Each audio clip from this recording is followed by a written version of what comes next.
materi yang berkaitan dengan dampak COVID-19 terhadap pendidikan.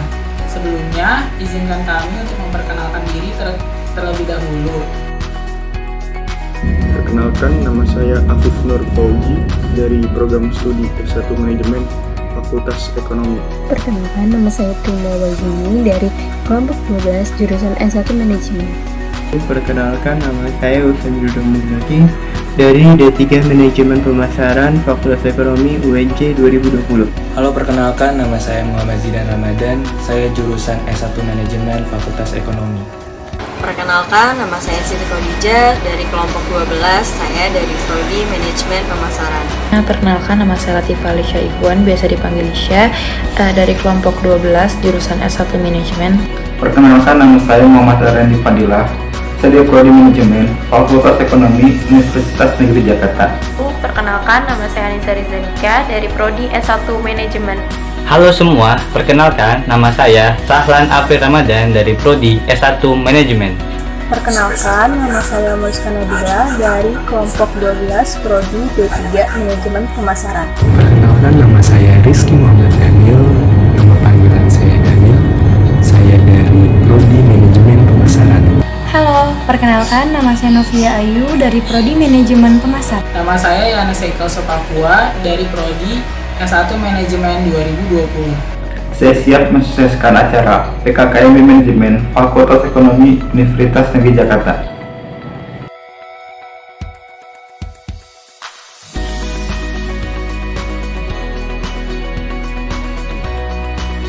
Saya dan teman-teman saya akan membahas materi tentang dampak corona terhadap pendidikan. Akhir-akhir ini, berbagai negara di dunia tengah dikejutkan dengan wabah suatu penyakit yang disebabkan oleh virus yang bernama corona atau lebih dikenal dengan istilah COVID-19 atau Coronavirus Disease 19. Virus ini awalnya mulai berkembang di Wuhan, Cina. Wabah virus ini memang penyebarannya sangat cepat ke berbagai negara di dunia, sehingga oleh World Health Organization atau WHO menyatakan penyebaran virus COVID-19 ini sebagai pandemi saat ini.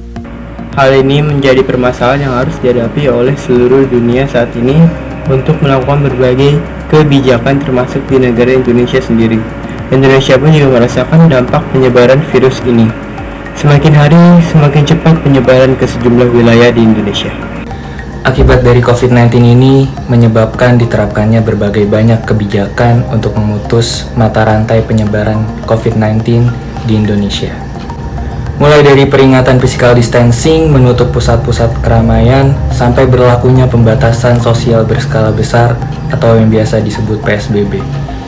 Dari kebijakan-kebijakan seperti inilah yang membuat hampir seluruh sektor berkegiatan semuanya serba di rumah aja atau yang biasa disebut work from home.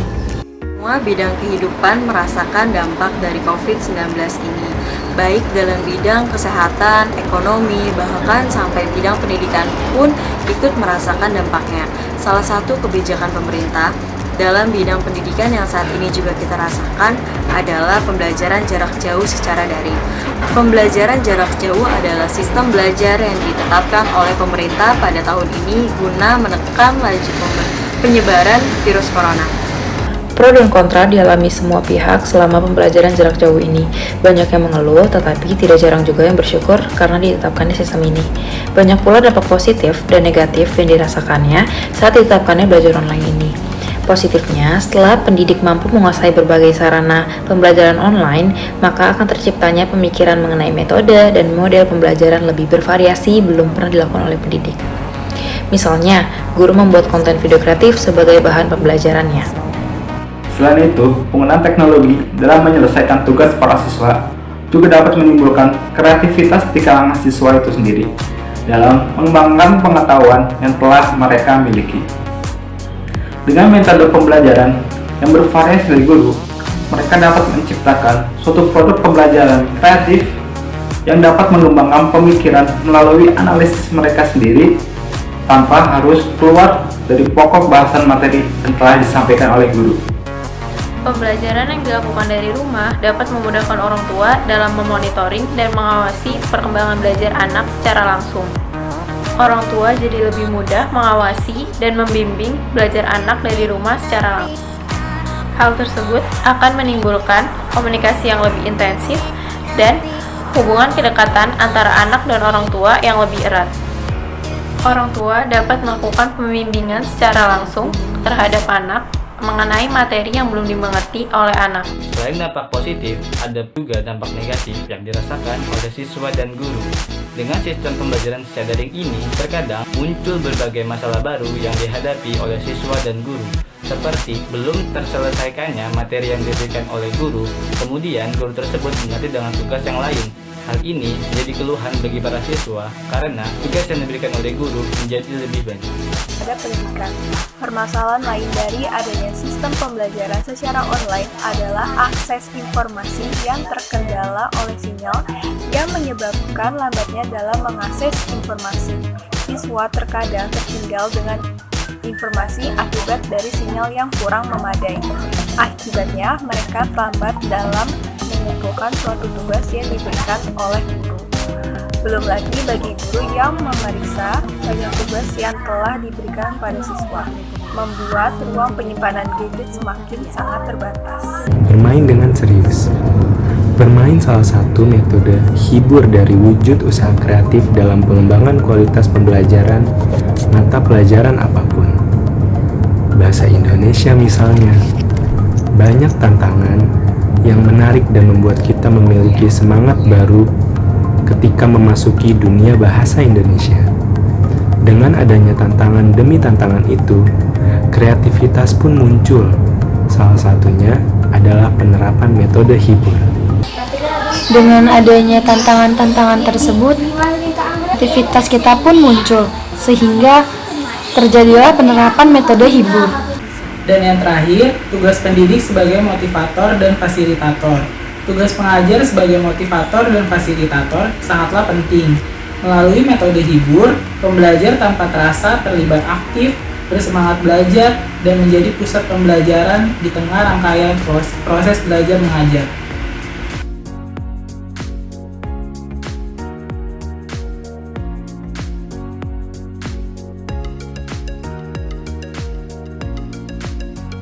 Kami adalah kelompok 12, siap ikuti PKKMB karena kami sangatlah bangga menjadi bagian FPUNJ. La la la la la la la la la la la la la la. Kami adalah kelompok 12, siap ikuti PKKMB karena kami sangatlah bangga jadi bagian FPUNJ.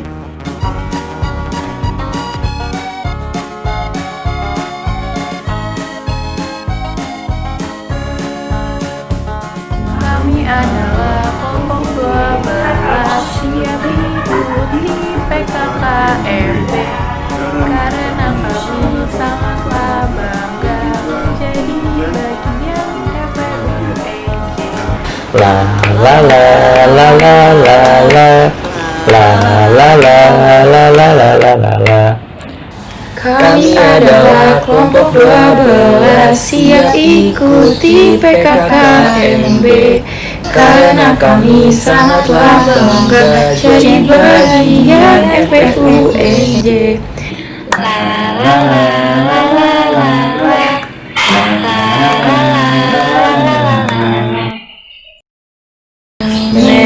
manajemen di hatiku, UNJ kebanggaanku, ku yakin PKKMB pasti sukses. Manajemen di hatiku, UNJ kebanggaanku, ku yakin PKKMB pasti sukses.